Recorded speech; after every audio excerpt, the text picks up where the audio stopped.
Hello, friends. We are back. Happy New Year. We are going to be going through Second Samuel chapter 3. I hope you join me. I'm going to post that link so that people can come on. I hope to see y'all in 5. I really hope to.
Shalom.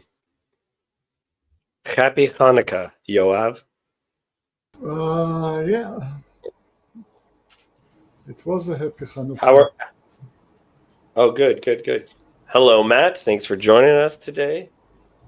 People are asking about Jacob. I actually don't know how Jacob's doing. I also don't know exactly where in California Jacob lives. So I don't know to what extent he's affected by the fires. In the morning yesterday, it was okay. Okay. He had a power failure, but it was okay. I think he is in LA, isn't he? So, yeah, Yeah. it's tough out there. Oh, Jacob is good. That was not typed by me. That was typed by Jacob, the man himself.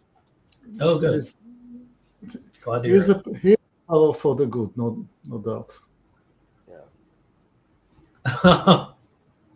Well, Is that far enough away? No, 2 miles is not safe. yeah, are you good? No, we're glad you're good. Yeah. Well, I had some happy holidays myself, but I got a cold at the end of all of it, so that was not especially to my liking. Now I'm sounding much more nasally to myself, but it was good. It was good holidays. Do you, Yoav? Do you make much of like? Did you do a lot of family stuff? Because I know you're personally quite secular, right? Yeah, but one celebrates Hanukkah. It's not an official holiday. It means it's a working day. The kids are not at school. So Okay. sort of, what can I say? It is celebrated because it's a very much of a kiddish thing. So, and anyway, we had the gathering, the extended family, and all the new grandchildren, and much rejoicing. Awesome. Do you have children, Yoav? I actually don't know the answer to that. Yep. You do? Yeah. Okay. Yeah. Are you a good Israeli and have like 9, or what are we talking about? No, I'm secular, so I have only 3. 3. The no children of Israel is having 3. Yeah. No, that's okay. about the average 3. Oh, is it? Okay, yeah, I wasn't sure. Yeah. Okay, we're going to. You see the nice boy in the picture, the one that. Oh, is that you? Let me switch it back again. Is that you? No. Right above Yes. you? Yeah. That's wonderful. Wonderful. Okay, I'm going to switch it to this. And we're going to get into the text. Sartori is going to be joining us soon. Cassandra told me that she will hopefully be joining as well. Let's get into it. Matt, can I get you to read? Can you read that off the screen? Is that possible? Absolutely. Just tell me when to stop. I'll do it. There was a long war between the house of Saul and the house of David. And David grew stronger and stronger while the house of Saul became weaker and weaker. And sons were born to David at Hebron. His firstborn was Amnon of Hinoam of Jezreel, and his second, Chileab of Abigail, the widow of Nabal of Carmel. And the third, Absalom, the son of Maacah, the daughter of Talmai, king of Jeshur. And the fourth, Adonijah, the son of Haggith. And the fifth, Shephatiah, the son of Abital. And the sixth, Ithream of Eglah, David's wife. And these were born to David at Hebron. Okay, so one thing that I have become convinced of while studying the text, especially Genesis, but other books as well, is that genealogies function as the credits. So it shows one section finishing and another section beginning. Okay, so even how you began this text, we can see that we're kind of finished the last section, because this is almost like this is the summary. You know how when you kind of finish an episode, or like the first episode of a Netflix documentary, they kind of give you the last 10 minutes are kind of like the overview of this is what things are. This is the state of things as we understand them.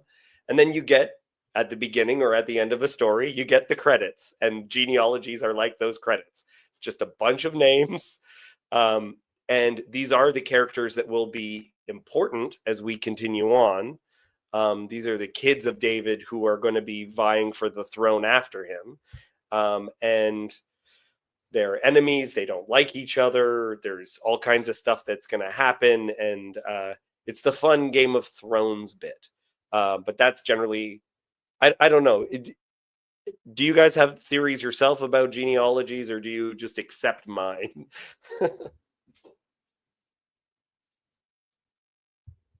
My comment is just that names are important. Names are a source of information. But yes, your theory makes sense. Okay. Thank you. Yeah. I like what you're doing. I have a quiz here. Absalom, the son of Maachah, the daughter of Talmai, king of Geshur, was he Jewish? No. I never suspected that. I never picked up on that. Yeah. He picks up his wives while he's on the run too, right? Like it's while he's in the land of Gath and in the land of the Philistines that he gets these wives. That's a very interesting idea. Yeah, I don't know.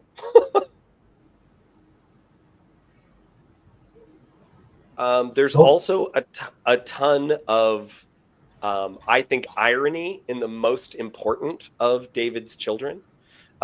Sorry, the one that it looks like is going to be king in his place is Absalom. Absalom is his name. Now, when I read the story, I find so ironic and almost funny. Av is father. Shalom is peace. So he's going to be the one that's going to go to war with David. And his name is My Father is Peace, or the peace of my father. So if you think of the warrior is going to be named, the one who fights his father is named the peace of my father. It's great. It's great. This is the beginning of the play. We now know the characters who are going to be super important. Cassandra, hello. Happy New Year. Merry Christmas. Happy Hanukkah. Do you still have your tree up? No, I took it down a couple days ago. Put it out of its misery. Is it real? Real or fake? My tree's fake. Yeah. My wife made us get real ones, and now I like them a lot. They smell great. And no offense to those in California, but we have a great bonfire with them. If you've never seen a Christmas tree go up, man, it goes up. How festive. Yeah. Christmas tree. We burn it at Easter. That's something me and my wife do. We do it on Good Friday. Anyway. Okay. Let's go. Or does anyone have anything else they want to say about the text before we move on? All right. Then Cassandra, I'm going to ask you to read. Don't worry. Matt took the bullet and read all the genealogy, the names that you just go, what? I didn't see that coming. Should have practiced.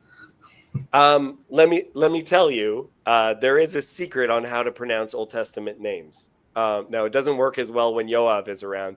Is you just do it as though you know what you're doing, and everyone else also doesn't know. So they just kind of nod along and go, oh, okay. Apparently that's what his name is. Maybe roll an R here and there, something like that. Yeah. Of course, Jacob, the most offensive part to Jews about Christmas is the chopping down of trees needlessly. Okay, Cassandra, please. Okay. While there was war between the house of Saul and the house of David, Abner was making himself strong in the house of Saul. Now Saul had a concubine whose name was Rizpah, the daughter of Aiah. And Ishbosheth said to Abner, "Why have you gone into my father's concubine?" Then Abner was very angry over the words of Ishbosheth and said, "Am I a dog's head of Judah? To this day I keep showing steadfast love to the house of Saul your father, to his brothers and to his friends, and have not given you into the hand of David. And yet you charge me today with a fault concerning a woman. God do so to Abner and more also, if I do not accomplish for David what the Lord has sworn to him, to transfer the kingdom from the house of Saul and set up the throne of David over Israel and over Judah from Dan to Beersheba." And Okay, Ishbosheth could not answer. let's pause there. That's great. It's already great. So we talked about this before. This is the Game of Thrones section, right? So Abner is the head of, like, he was the real leader of the army for Saul, and made Ishbosheth, one of Saul's children, into the king in his place, right? But we talked about this before. A king's power and ability was often connected to his fecundity, his ability to have sex, to produce heirs and whatnot. So, I mean, nothing is made of it in the text except for this section. But if you're going to make it into a Game of Thrones story, what you have is Abner is in love with one of the concubines, one of the women who's just kicking around the what's it called? She's just kicking around the palace of Saul, not the palace, but whatever, the tents, whatever their establishment is. He's in, I don't know, he really likes her. So after Saul is dead, it seems the way that he's responding, he's interested in her just for her. But because she was a concubine of Saul, in order to sleep with her, makes it seem like Abner is gunning for the throne. It makes it seem that way, and so Ishbosheth becomes upset with him. So he's understanding this not as an act of, okay, Saul's dead and I'm in love with this woman and that's okay because Saul's dead. He's seeing this as an act of treason. Does that make sense? Yes, but also the biology is very simple. If the woman gives birth to a male child, well, he's not first to the throne, but he made it some possible combination be a candidate for the throne. Yes. And you cannot open the possibility that is a son of Abner, that then the son of Abner goes up to the throne. This is serious stuff. Oh, yeah. Yeah. Cassandra, do you have any thoughts on that? Oh, no, your explanation makes more sense, because before that, the part that really stood out to me is the way he words it. Yeah, you charge me today with a fault concerning a woman. Because it seems like he is really, what do you call it, dismissing the importance of who she is in relation to the throne and everything. Yeah, like yeah. This is just a woman or something, instead of like this is the king's concubine. Well, and we're about to experience the flip of this. We're about to experience the flip of this, because one of the ways that Abner is going to help David become king. And one of the ways that his kingdom is going to be further set as legitimate is that Michelle's going to come back. And to me, the Michelle story is a little bit heartbreaking when we get there. She seems to legitimately love her new husband, or he seems to love her at least. But David needs to kind of sleep with her in order to have his kingdom established. Yeah, we're gonna see that in a second. I think that's all I want to say there. But Abner is now switching sides. So there's also questions about how you create peace, because Abner Abner is a guy you have to make happy. Like Ishbosheth thinks that he can get in this guy's face, but Abner is the power behind the throne. He's the one making everything stable. He's the one who made Ishbosheth king, right? He's the deep state. Yes, that's a great way of thinking about it. The kings rise and fall. We switch different people. Abner is still there. That's great. He's the deep state. That's so good. Cassandra, I'm going to use that because Yoav on David's side is the deep state. Because David realizes that they're going to do that. Yoav is just about to do something terrible, but David can't do anything about it. He might be the king, but what are you supposed to do? What do you do about the deep state? Okay, let's continue. Sorry, Yoav, Well, you about to say something? the answer is easy. You wait till the next president and you let the next president handle it. See, Yoav has read ahead.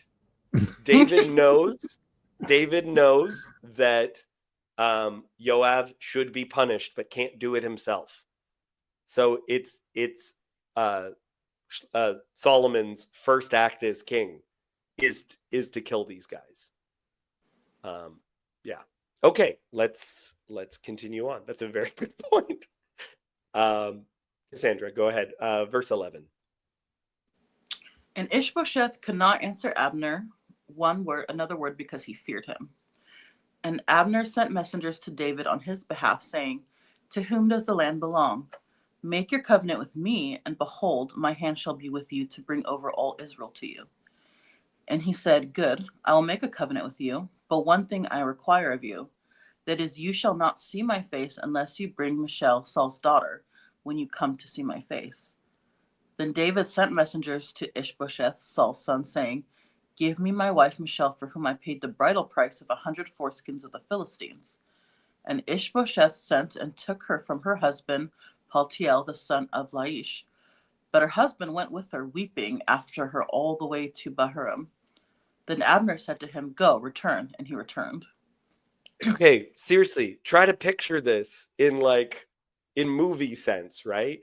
He goes for the whole journey and he's crying the entire time. We get a sense in the previous story of when she's given away that it's a political move that Saul takes her back and throws her away to this other guy to try to delegitimize David. But it seems, this is funny, Yanni here, don't picture it in a movie sense. The CIA controls the movies. Thanks, Yanni. But you get a real sense that this guy seems to really love her, right? He travels with her and he's just crying the entire way in order to give her back. And we don't get a sense in any other story that there is any more love between David and Michal. Yeah, we're going to hit a famous story where David is dancing before the ark. She isn't even referred to by, I don't know if she's referred to by her name. I know that she is referred to. Look at how she appears in the text now. She's not just Michal. She's Michal, Saul's daughter. It's like, let's put the political aspect into your head. Yeah. Isn't that, sorry, Cassandra, I know you get hit by the emotional stuff. Isn't that great? Or not great. It's like tragic. I mean, it's interesting, the Bible, when they actually say stuff like this, because sometimes certain things can feel dry, or I don't have the context to know why something is important. This seems like it's one of those things that kind of hit me the same way in Judges it did, where it talked about his concubine when she was reaching for the door, she died. It kind of, there's like something similar, like, yeah. you know, The here's the reaching somehow history. makes it worse. Yeah, it's like, here's all this stuff, and then you get with this piece of, like, you know, the human impact of what is happening. That's great. It's beautiful. Yoav, do you want to add anything to that?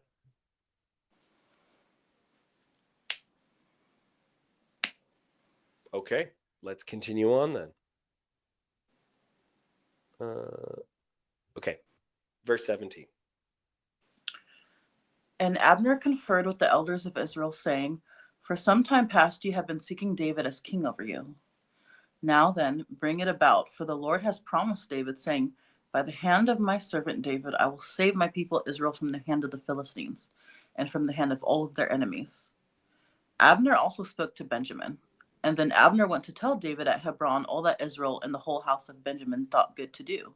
Okay, this is great. This is already great. So we already see the divisions in the land between Benjamin, the rest of Israel, and Judah, right?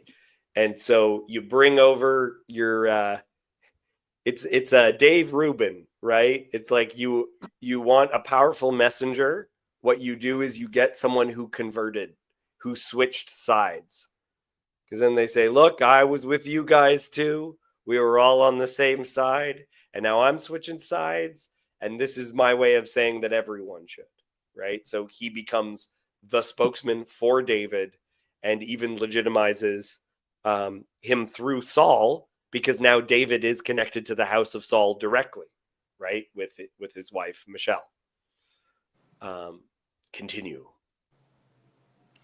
When Abner came with 20 men to David at Hebron, David made a feast for Abner and the men who were with him. And Abner said to David, I will arise and go and will gather all Israel to my lord the king, that they may make a covenant with you, and that you may reign over all that your heart desires. So David sent Abner away, and he went in peace. Just then the servants of David arrived with Joab from a raid, bringing much spoil with them. But Abner was not with David at Hebron, for he had sent him away, and he had gone in peace. When Joab and all the army that was with him came, it was told Joab, Abner the son of Ner came to the king, and he has let him go, and he has gone in peace. Then Joab went to the king and said, What have you done? Behold, Abner came to you. Why is it that you have sent him away so that he is gone? You know that Abner the son of Ner came to deceive you, and to know you're going out and you're coming in, and to know all that you are doing. Okay, so he's the spy. Thinks he's the spy. But Joab, you will remember, Joab had a brother who was as swift as a gazelle, and he's the one that Abner killed with the back of a spear, right? Like he flips it around and stabs him in the stomach. So this little bit, as we kind of see it, Joab will not forgive Abner and sees you've brought him in. You had an opportunity. He was here, and you just, like this language, you let him go and he has gone in peace, right? Like I think is setting it up as though, like, why this is our enemy. This is the person we should have killed, right? And there's part of David's genius is actually, like, I actually think David is a bit of a tactical genius, is David makes peace with Benjamin as best he can so that no one's against him. He's got people on side. You don't have to worry about him killing you because you picked the other side.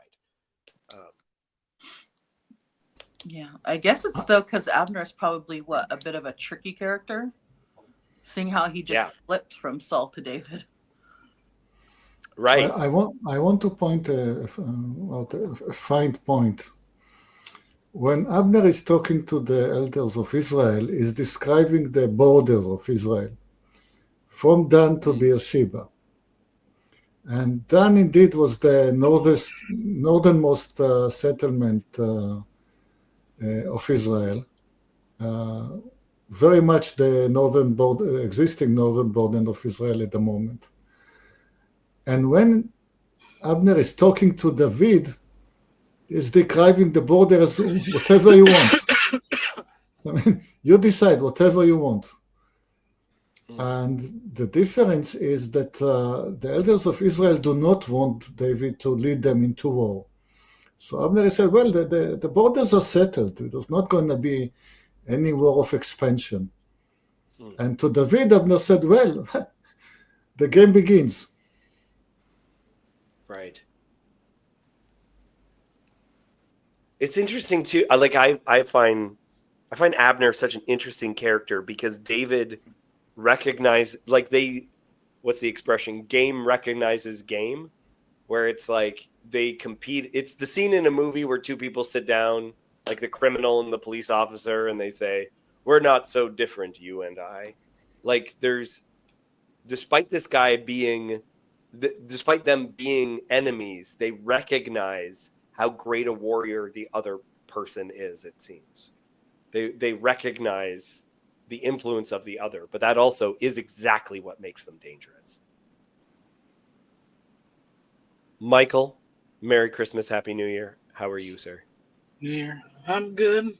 I'm just looking over. I was listening, but I couldn't see, so I trying to get caught up on all the details of the Game of Thrones here as it's happening. So we're just up to verse 21, right? Or no, we read 25. more. Okay. 25. Yeah. We're just about to move on and get Okay. to a murder. But I know you'll follow along well because you've read this multiple times before. Yes. Cassandra, But can I get you to? not one of the ones. It's not one of the ones I've followed as closely. But it's just you get caught into the chapters where like the famous ones, and then you have to fill in the backstory later. So Yeah, it's only all apologies, Yoav, but it's only like the third time around that you even figure out who Yoav is. Where I'm like, what is happening? What's with Joab? yeah. Okay, Cassandra, find out. Look, I don't like these little things because that's a spoiler. It's a spoiler right there. It's not in the text. We don't know what's about to happen. Spoilers. Okay, go I ahead. thought you liked spoilers. Or that Yeah, they're I not guess. It's not the text. It's right. not the text. I like when the text spoils itself. And Judas Iscariot, who would betray him? That's a spoiler right there. The Gospels can't help themselves every time they mention. Okay, sorry. Go ahead, Cassandra. When Joab came out from David's presence, he sent messengers after Abner, and they brought him back from the cistern of Sirah. But David did not know about it. And when Abner returned to Hebron, Joab took him aside into the midst of the gate to speak with him privately. And there he struck him in the stomach so that he died, for the blood of Asahel his brother. Afterward, when David heard of it, he said, I and my kingdom are forever guiltless before the Lord for the blood of Abner the son of Ner. May it fall upon the head of Joab and upon all his father's house, and may the house of Joab never be without one who has a discharge, or who is leprous, or who holds a spindle, or who falls by the sword, or who lacks bread. Okay, pause. Pause. Yeah, that's great. Great.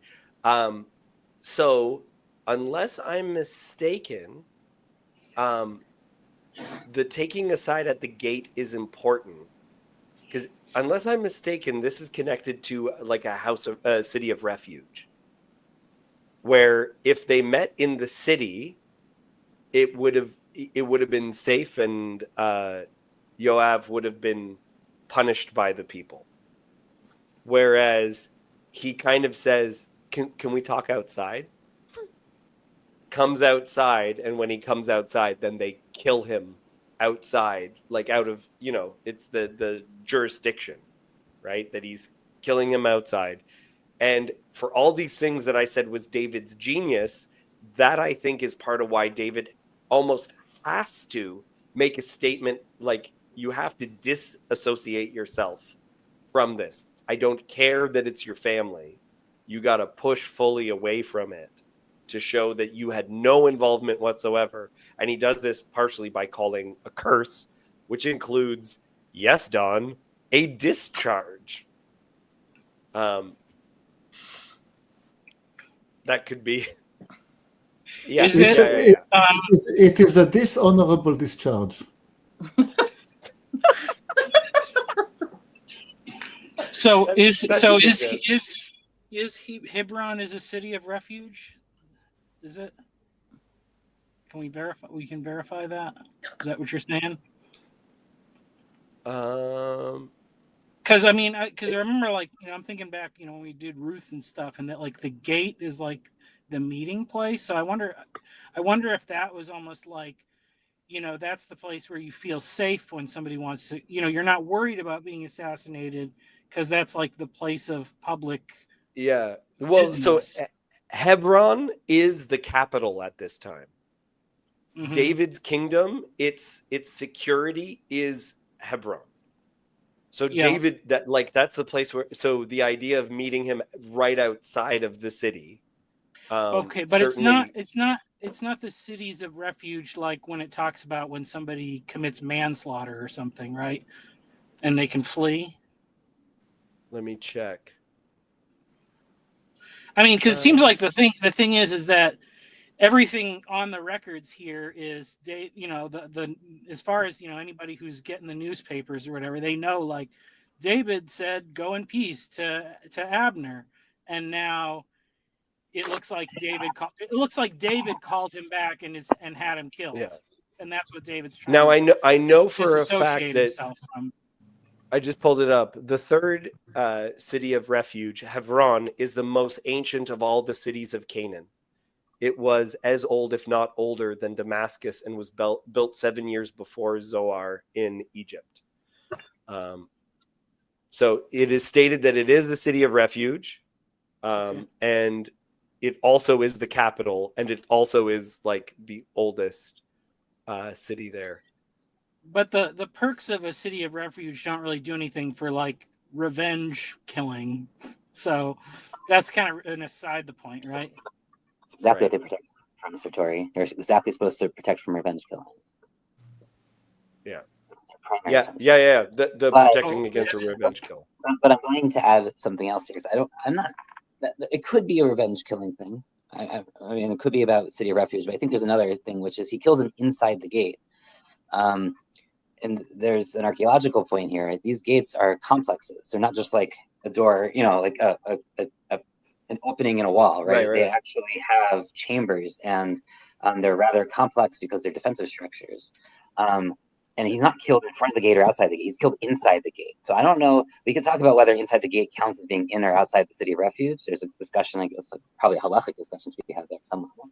But there's also this other thing, whereas if you catch someone in a gate unawares, because like you have a lot of privacy, and there's all these kind of like side chambers and things that would be easy to ambush someone. I think there's also like a tactical element. But isn't that the place where Boaz and is taking off his sandal or whatever? Isn't that where they were meeting in the? So it's in front of the gate, which is kind of like the area in front of the gate would be kind of where it would be a very public place because everyone passes through it. So like the elders of the city would sit by the gate, but they weren't necessarily inside like these private little chambers because that wouldn't produce publicity in the way that is necessary. Yeah.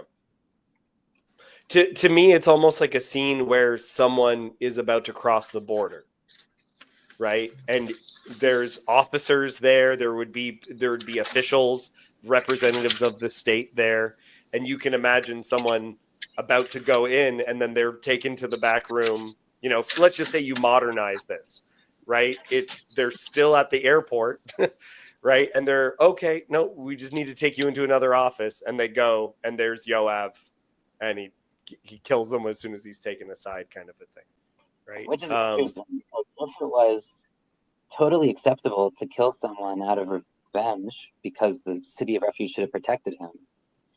Okay. And it would have been a problem if you were outside. Like, it would not have been a problem if you're outside the city. You could have done that and justified. It would have been a problem. It would have been a problem if you kept him in the city. Like, you couldn't have done that. But here is this gray zone, and the privacy might be tactical. Like, I want to surprise or ambush him. It also might be, I don't know if this really is allowed, so I'm going to kind of, do it in this kind of legally gray zone. And if I'm going to do it in like not any privacy, so I'm not sure that how people will react. Because Abner might not have been open to meeting up with him if it was outside the city, because he knows there's history. Mm-hmm.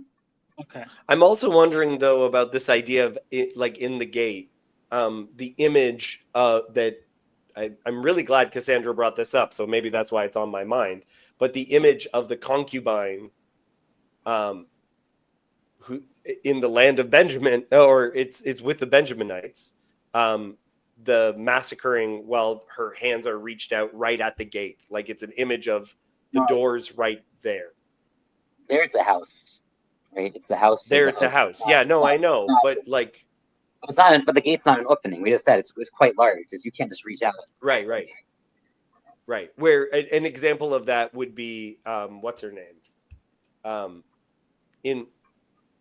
You had homes that were built into the walls. Like the walls were people's houses as well. Rahab, there it is. Rahab, like her house is also part of the wall, right? Mm-hmm. So really though, but I mean, I guess the thing is, and obviously what David's trying to make clear is that Joab he was using like David's clout to make this opportunity happen. Like it wouldn't have just happened without that. So that's why David really has to disassociate himself from the act, right? Right. Well, and you also get, so David needs to disassociate from this, but you also get another story where in the death of, I just want to go back to this as motivation as to why it, like what's happening. Abner does not want to kill Joab's brother. And specifically because he says, if I do, then Joab will never stop chasing me. Like it's stated right before he kills him. And he actually, when Abner is fleeing, you get a sense that Abner knows that he could kill him. But if he does, then it's going to be his own life. So he's running away, not because he thinks he'll lose. Now, can anybody explain what is holding a spindle? I don't understand it. Sorry, what was the field question? Holding a spindle. Where is that? מחזיק בפלך. Yeah, it says specifically. I'm sorry.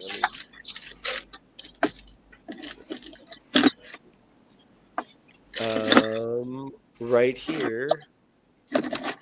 I'm forever guiltless. May it fall upon the head of Joab and upon all his father's house. And may the house of Joab never be without one who has a discharge, or who is leprous, or who holds a spindle, or who falls by the sword, or who lacks bread. I know I knew this at one point, and I can't remember now. Is that like a what do you call it for making yarn? That kind of a spindle? Seems like it. Yeah. Okay. So I have an explanation here in this commentary.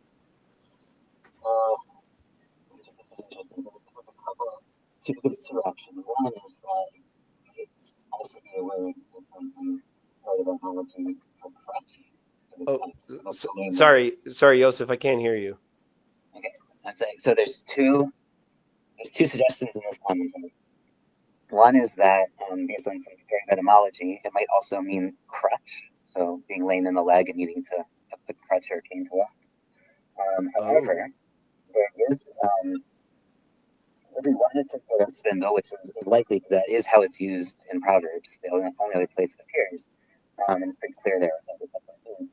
There is this interesting thing of a curse that's in the Hittite soldiers' oath, where a disloyal officer is cursed to be changed into a woman with their hands on the spindle in the mirror. Chained to a woman? Is that? Yeah. So like made a eunuch? What do?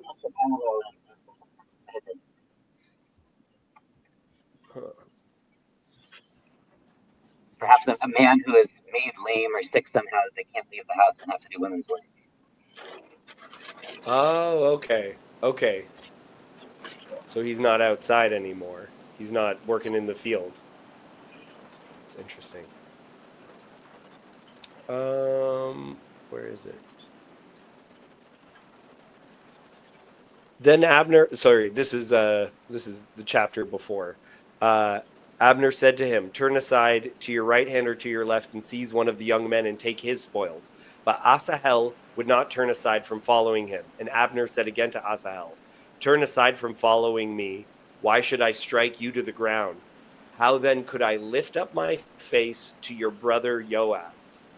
But he refused to turn aside. Therefore, Abner struck him in the stomach with the butt of his spear, so that the spear came out his back, and he fell there and he died. So he seems to be stating his fear that if he kills him, the brother is going to kill him one day. So I do think it's a revenge killing.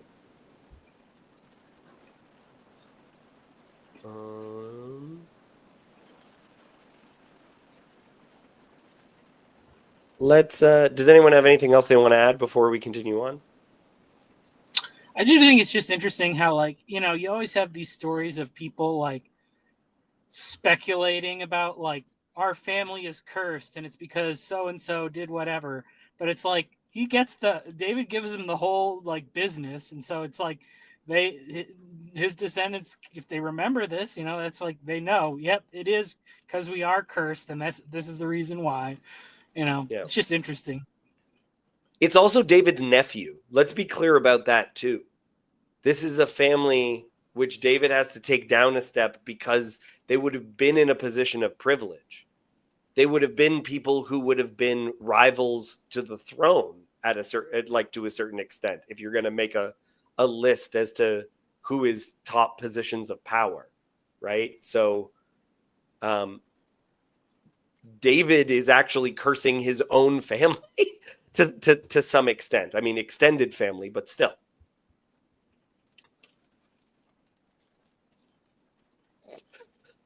I like this. Well, that's slightly offensive, but I'll move past it.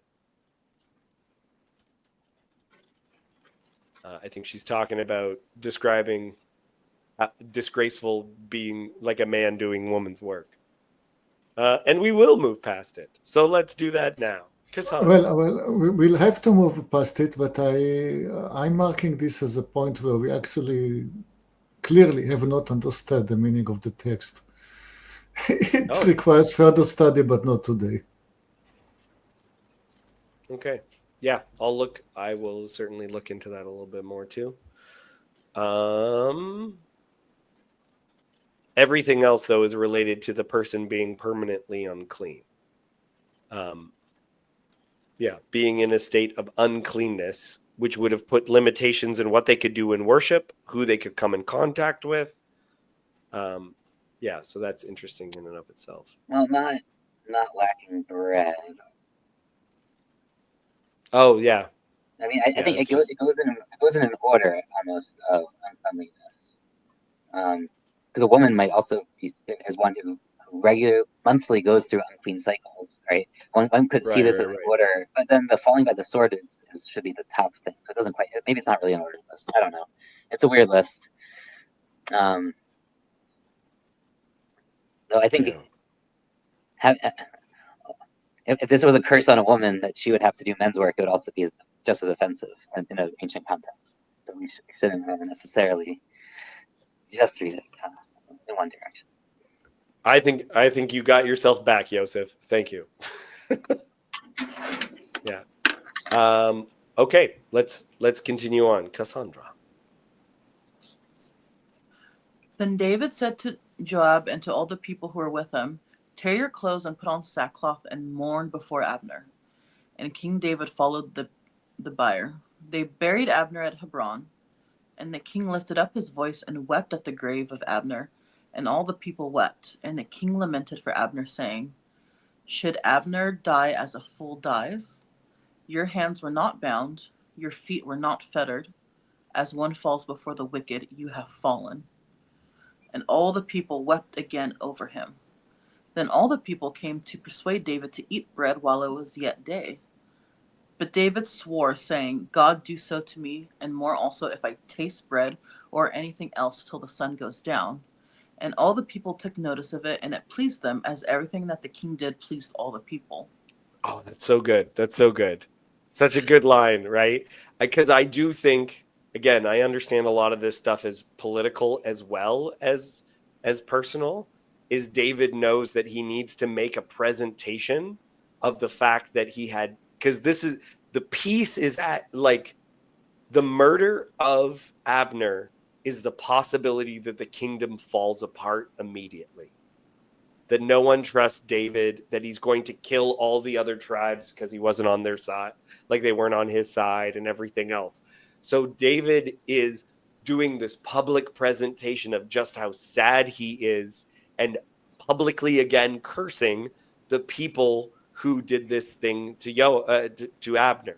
That he says, as one falls before the wicked, you have fallen. Right? He's calling them wicked. He's throwing out insults.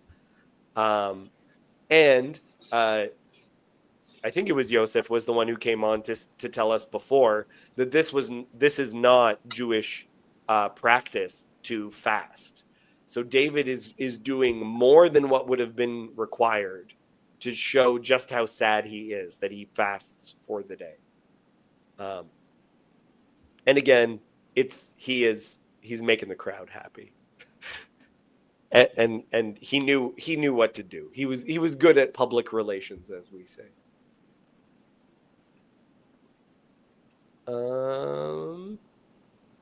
Cassandra, finish off the chapter for us, will you?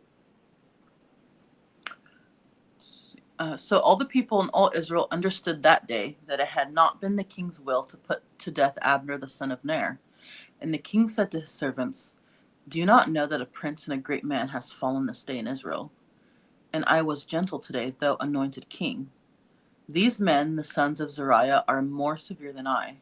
The Lord repay the evildoer according to his wickedness." Yeah. But again, he's not going to do anything. And Yoav also participates in Absalom. Like he's going to come up, like he doesn't go away. You kind of think, okay, this guy should be killed. This guy, yeah, committed a couple war crimes, that kind of stuff. But David, again, that might be trying to create peace, not just with Benjamin, but also with Judah. Are you going to kill your top general? What's your side going to think of that? How do you create peace?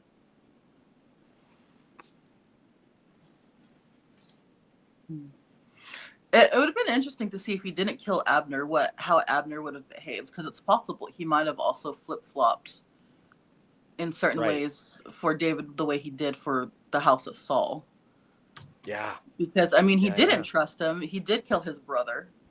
That seems like a big deal. He wasn't put to death for that. But then because he was kind of like you can't quite place him, I don't know.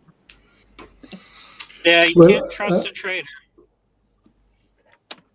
I apologize that my comments are always off the mainstream, but I'm still bothered by this Pelech thing, by the spindle.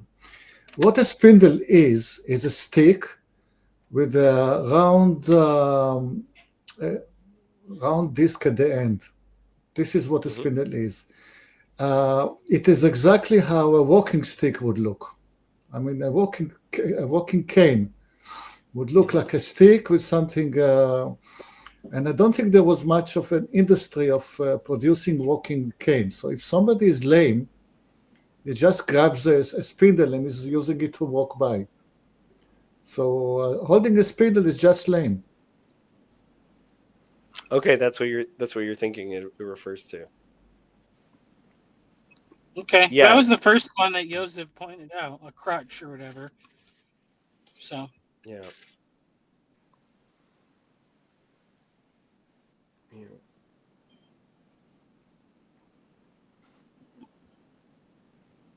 Dependent people did spindling. It's associated with cursing. Okay.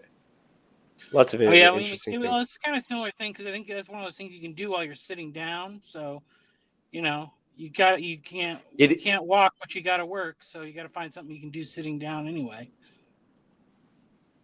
Yeah. It's interesting. That's. Go ahead. Oh, sorry. Go ahead. No, just a correction. It's Yoav agreeing with Rashi. It's Rashi invented it, not me. Cassandra, go. Oh no, I remember reading something about spinning and stuff was something that more recently women did as a means for independent income, which is what I thought of when I first read it. Because I was like, oh, like doing house things like that. But well, and it is one of the ideas behind it.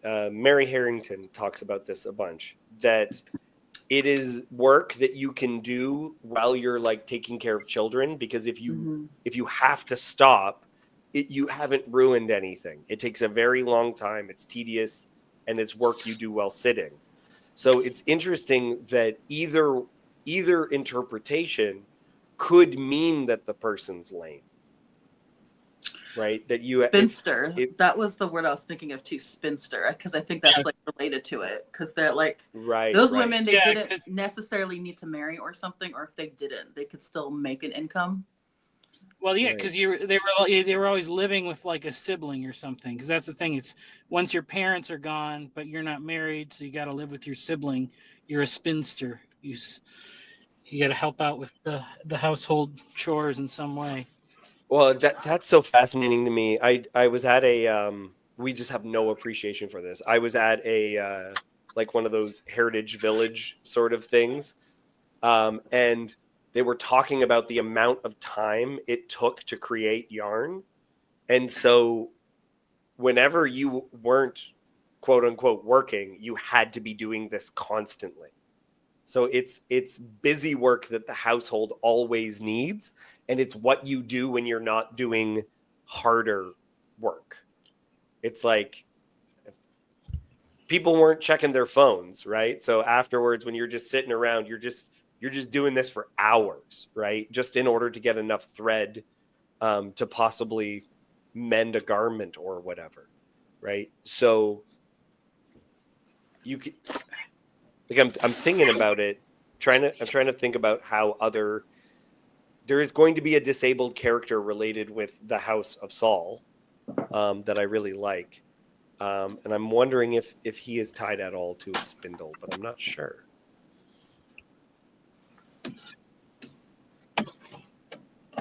But either way, it's a sitting job. You do it while sitting. Okay, does anyone have any other thoughts about the ending of this section? Of the idea of David mourning, making a public display of it, and him cursing the children of Zeruiah, who is David's sister. I mean, I don't know. It's interesting because it's like we don't necessarily know exactly. Well, yeah, I guess. Yeah, I mean, I'm sure the family connections are strong and stuff, but it is interesting just to see, like, you know, in contrast to Saul, it seems like David already has like this very good grasp of like what a king needs to do as like a public facing individual in regards to these kind of performative actions. Yeah, I like that. It's good. It's a good thing that Jacob is listening to this, because it was a matter of discussion a few days ago. And does the Lord repay the evildoer according to his wickedness? And Yaakov thinks he does. Some people seem to think he doesn't. So here it is written. David sides with Jacob.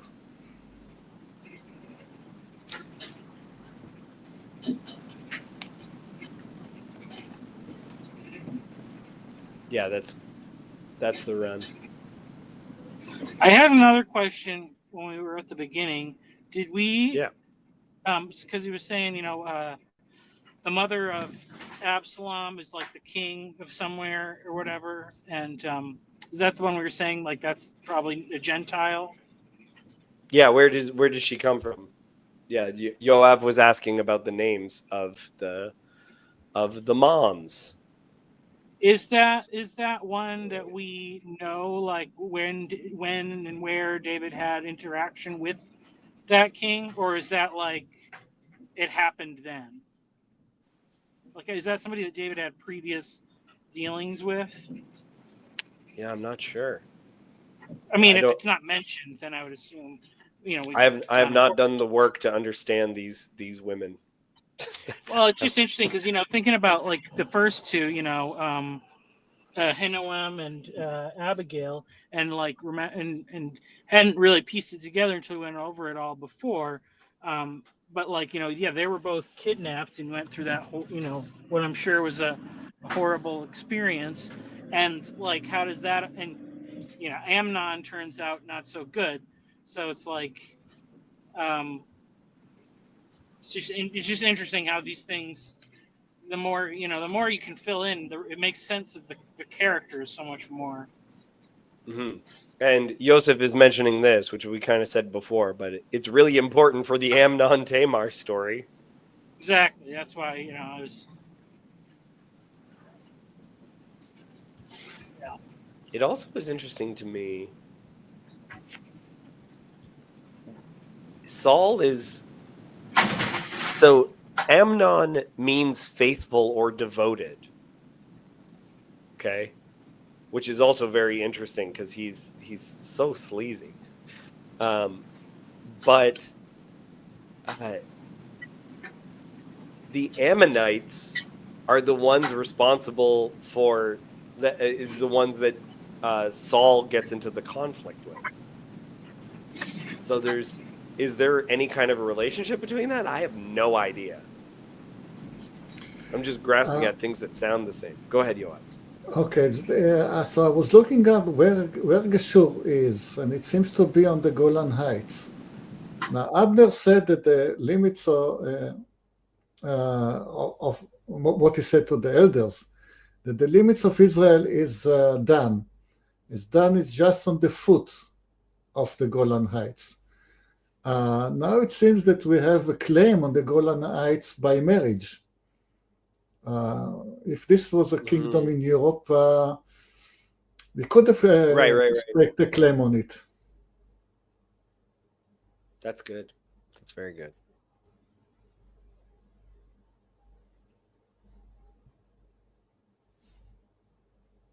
Okay, let me do a check-in. I don't think we should do the next chapter. We sometimes do. What I mean is right now. I don't mean we're going to skip a chapter of the Bible because I don't approve of it. I just think an hour is a good amount of time, unless you guys want to do more, because I kind of feel like the next two chapters kind of go together. This whole section kind of overlaps with each other, but yeah. Michael Sartori.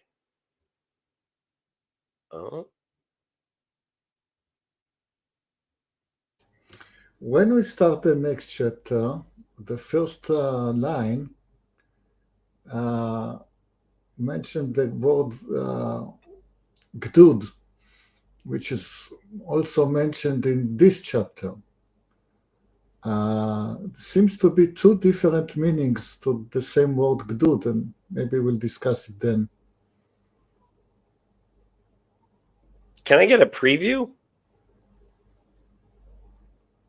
What do you think that refers to? Well, the famous use of gdud is the blessing for the tribe of Gad, Gad Gdudi Gudenu, which is fun to say, Gad Gdudi Gudenu. But what is a gdud? Nowadays, it is translated to a regiment, and somewhere else it means it is translated into English as the spoiled, the gathered spoils of war. Yosef, what do you think? What is the meaning of gdud? Of gdud? It is mentioned. It makes much more sense as regiment from the blessing of God in God Gedudu Gudenu. Okay. So in this chapter, that's very pleasing to hear. You're right, Yoav. That's a very fun. I wanted to answer. I don't know if Sartori, looks like he left. I wanted to answer his question a little bit. I know I put it a bit in the chat. So Geshur is a really cool archaeological site. It might be the same site as Beit Seda in the New Testament. There's a bit of a debate over where Beit Seda is, but Geshur, we definitely know where it is. Originally, they used to think it only had 8th century ruins, but now they've found stuff that goes back to at least the 10th century. Fairly typical kind of Syrian Anatolian religion, not as much Aramean, but as I said, Talmai, the name of his father-in-law of Macha, is a Huraean name that we have good evidence for other kings of the Huraeans having.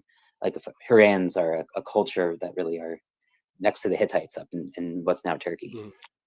But they have extensions, just like the Hittites do, all the way into the southern Levant. So do you think that the wives of David are Jewish or are Gentile? I mean, I can't say whether they converted or not. That's the question. I mean, you're going to ask me whether they're Jewish, Gentile, Jewish. What's that mean? Is Ruth Jewish? Is she Gentile? Right? We hold that she becomes Jewish. We would generally say that Macha becomes Jewish, but actually, for the Amnon Tamar story, it's really important because there's an entire supposition that Tamar isn't fully Jewish, and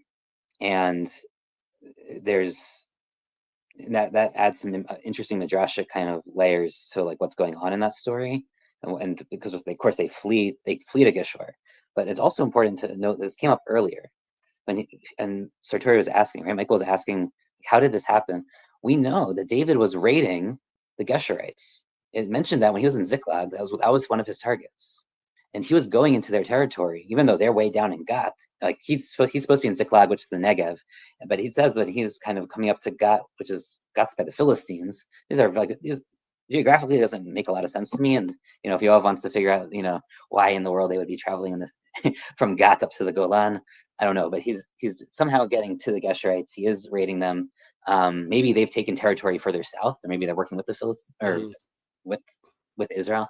But at some point, they're interacting, though not positively. How he ends up in an alliance with them is very interesting. But it's also important to note, if we go back even further, Geshur was supposed to be a Jewish territory. It had been allotted to the half of Manasseh on the other side of the Jordan, the Bashan. They weren't able to take it in the book of, I can't remember Joshua or Judges, but it says they couldn't take it. The Geshurites were too strong. So there was already, we can debate like what the order of the books actually are, and land claims and all that stuff. But if we take the Tanakh in the order that we've received it in, it would appear that there already is a land claim by Manasseh for that territory that they could not conquer, and David is conquering by another means, perhaps by making an alliance with them. We never actually take Geshur. I'm pretty sure it remains independent. Even in David's expansion conquest, I don't think he ever takes Geshur, at least doesn't hold on to it. It's a pretty strong fortified, we have the archaeology. It's a very fortified walled city that's hard to take. And it's significant size. It's huge. It rivals like the big sites, on our side of the Jordan. So it's a cool place. There's a lot of new archaeology coming out of it. It's a pretty active dig. I remember hearing us talk about it 2 years ago. There's always finding new stuff there, so it's pretty cool. I think, yeah, that's interesting. Fleshes it out a bit more. And you can also see, you can go online when you're not driving. You can look up the finds from Geshur if you want to see, things from the time of these stories or around these stories are happening. They have some cool artifacts. Yeah, I'm very excited. Sorry, go ahead, Michael. Oh, I don't know. So it seems like either way, even if it's not like who's in charge thing, that a marriage creates like a peace alliance usually, at least. So it's kind of a good way to make peace with whoever's on your border, right? So there's at least those kind of connections. And it also serves as kind of right. That's where they're going to flee in the wake of the Amnon Tamar debacle. Like it serves as a place of refuge, as opposed to the cities of refuge. This one kind of is, just beyond your borders. It's almost the same idea as you're talking about with the gate, right? You can get into this buffer zone where they're an ally and they can still maintain an alliance, but at the same time they can protect your exiles or people, whatever. Yeah, so there's probably like a lot of so in a weird way. So I'm guessing we don't think about it so much because we're like, oh, David had a bunch of wives, but all of his wives, like fathers, were probably had all sorts of rivalries amongst them. Not all of them, right? Not all of them, but we have the wife of Naval, obviously, and Michal, right? We have some of them are political, some of them are not political, some of them. Yeah. there's a big mix here, and some of which have no idea. I mean, like, I know we have this list of the credits, but I don't know that we hear about a lot of these guys ever again outside of the genealogy lists and like chronicles, basically. Right. But I do think it's also important because then we can see how people fight for legitimacy as well, especially in the following chapters, which is some of the sections that I'm very excited about getting to, like the idea that Absalom is a full brother to Tamar versus a half brother, which is Amnon, right? Like you can even see, or in the Joseph story, you know, if you actually know who is the daughters naturally, who is of Rachel, who is of the concubines, or not the concubines, the handmaidens, like you can see certain groups bunching together in specific stories as they're related to each other, right? Like how related they are, and what kinds of relationships they have as a result of that. The story of Geshur starts like 500 years before our story. Abraham and his father, they lived in sort of northern Syria, and they emigrated to the land of Israel, and so did the descendant of the kingdom of Geshur, because he's of northern Indo-Iranian origin. He's not originally a native of the area. He arrived there roughly at the same time as Abraham. And there was some major political turmoil in the northern Syria. Exactly it's what's happening today. It's exactly the same story. And people were moving, refugees were moving from the north to the south.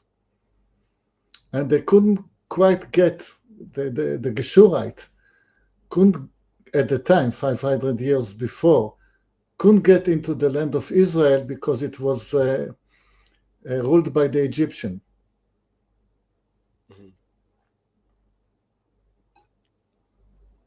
That's interesting.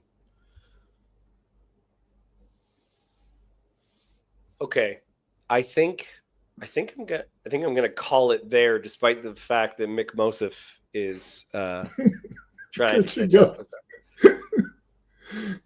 It's not my fault. Look, I've been here for an hour and 15, buddy. No, but I think this was just a correction. Yet another wild madman appears. Oh, that's good. Yeah. You're correcting Cassandra.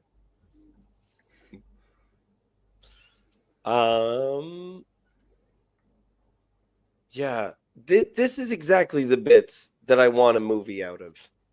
And so all I got is talking to you guys and saying, can you picture this? Does this make sense to you?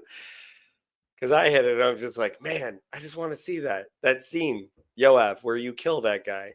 I felt like I needed to apologize or set a disclaimer. This Yoav is not this Yoav. Yeah, but I have been to Hebron and I've been to Geshur, so I can picture it. You're going to perjure yourself, Yoav. Don't let anyone know that you are in these places where someone by your name murdered someone. I think that might be bad. I was 7 years old, but I might have killed somebody and not remember it. Actually, I do have an announcement before we go. In 2 weeks, at this time, we are not going to be doing Bible study because there will be a special event, which is we are going to be reading a play that I wrote, and I've cast it using TLC people. So we're going to do a reading. I will just be reading the text notes, but it will be Sandy is going to be there. Sherry will be there. What's it called? PVK will be one of the characters. Grim Grizz will be one of the characters who will just cause problems for Paul the entire time, which is great. Luke will be participating, so will Cassidy and Nate as well. So that's going to be, there's going to be a play reading the 23rd. Please still tune in. It's a play I wrote that's a play within a play. So it's fun and meta, and I wrote it 10 years ago, and when I wrote it and people said, "What is this?" I said it was meta modern, and people said, "What the hell is that?" So actually being in a community where people can tell me that I'm wrong and that it's not meta modern at all, that'll be fun. I don't think you can say that if you're meta modern. Like if somebody says that I'm they're not. being modern. So the idea was my wife and I really like theater of the absurd, and we had watched some things that were theater absurd, and had we saw one of the more famous kind of meta pieces of theater is Rosencrantz and Guildenstern Are Dead, which is based on Shakespeare, kind of like plays off of it, but is like very purposely meta. And I wanted to create a piece that used all of the conventions, but instead it reestablished meaning instead of took it away. So it uses those meta elements that actually usually undercut the drama, and instead use that to reestablish. You know what, Michael? Listen to the play and tell me what you think of it. You can tell me if it works or if it does not. Okay. Spoiler alert, the meaning was always already there. Yeah. Okay. Goodbye, everyone. Have a good day.